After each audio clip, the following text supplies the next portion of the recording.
Meet the GK87 from Skylong, probably the coolest and craziest keyboard that I've used in my life. It's a 10 keyless wireless mechanical keyboard that is fully hot swappable, and it comes in at a very budget-friendly price of just $100 US. One look at this keyboard and you'll immediately fall in love with the beautiful colorway that the GK87 comes in, and you'll also appreciate the fact that it has such a great build quality in spite of not being made out of metal. But let me assure you that this spacebar key that has been split in the middle is not a design flaw. And this keyboard has not one but 3 programmable metal knobs, and these are also hot swappable. And there's a lot more to say about the GK87 because I personally think that it's one of the most perfect mechanical keyboards out there. Let me explain why. So the first thing that you'll notice with the GK87 is the fact that it has the 87% layout or the TKL form factor. People who are new to mechanical keyboards will find this layout very easy to adapt to because you get pretty much all the keys to work with. The entire keyboard is built out of ABS plastic that is semi-translucent, along with some metal pieces like these green accents over here. And I personally felt that the build is quite decent for the price point, with no creaks or squeaks to be found anywhere. The keycaps are double-shot PBTs belonging to the Cherry profile, and these come with very clean fonts for the legends, but they do not have any kind of light pass-through. Now that's quite a bummer considering the fact that this keyboard does come with not-facing RGB LEDs, which are plenty bright and customizable to begin with. Speaking of customization, you can get this keyboard with 3 switch options, which are Gateron reds, browns or yellows. Of course, you can replace these switches to any switch as per your liking, as the GK87 comes with a fully hot swappable PCB that has 5 pin slots for its switches.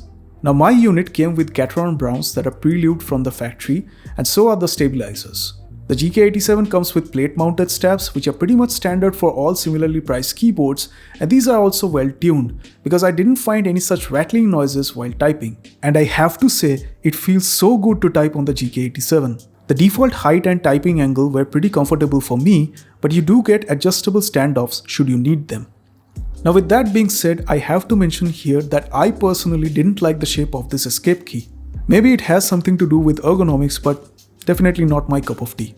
Another thing that I personally didn't like is the software. It's definitely not much of a user-friendly experience, I would say, but once you do get accustomed to the software, you'll find that you can customize a lot of things here, including the RGB, set macros, custom functions for the keys, as well as the knobs. So it says in the manual that you can customize these knobs to have the zoom in or out functionality. Now, I personally haven't found a way to do that yet, so if you guys are aware, please let me know in the comments down below. But keeping that to the side, I have to say that the GK87 is very much versatile. You can connect it to both Windows and Mac, and as I mentioned earlier, this keyboard does connect using Bluetooth and 2.4 GHz. You can connect up to 3 devices with this keyboard via Bluetooth, but you have to remember here that Bluetooth has a significantly low polling rate. So if you plan to use this keyboard for playing games, it's better to use the 2.4 GHz dongle.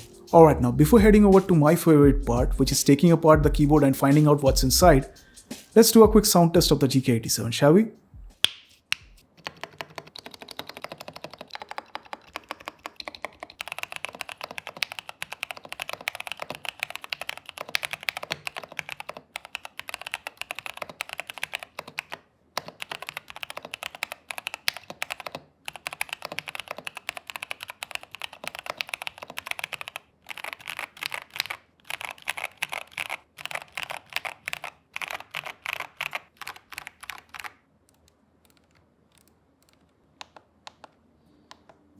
Sounds good, right?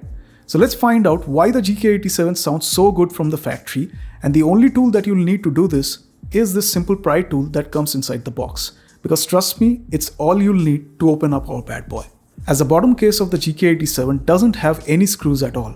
It's held using clips only. Now I personally think that this is the way to go forward in terms of offering a good modding experience, although as you can see right here, in the case of our GK87, it doesn't need that much of our work. This keyboard is filled with all sorts of foam pads inside of the case, along with an IXPE anti-static sheet within the PCB. And there's also a flex cut polycarbonate plate over the PCB that's been provided for an even softer typing experience. The only thing that this keyboard misses out on is probably a gasket mounted PCB. It's not that much of a big deal, I'd say, as the keyboard still sounds pretty good, doesn't it? Alright, so I am really impressed with the GK87, and I can definitely recommend this keyboard to those of you guys who are looking for a 10 keyless keyboard at the $100 price point. Now, I don't have too many complaints about this keyboard, but Skylong, if you're watching this video, please add a couple more keys for the Mac users and maybe just tweak your software a little bit. Alright, now that is pretty much my review of the Skylong GK87. I hope I was able to provide some value to you guys today. So don't forget to hit that subscribe button for more such videos like this, and I'll see you guys in my next one.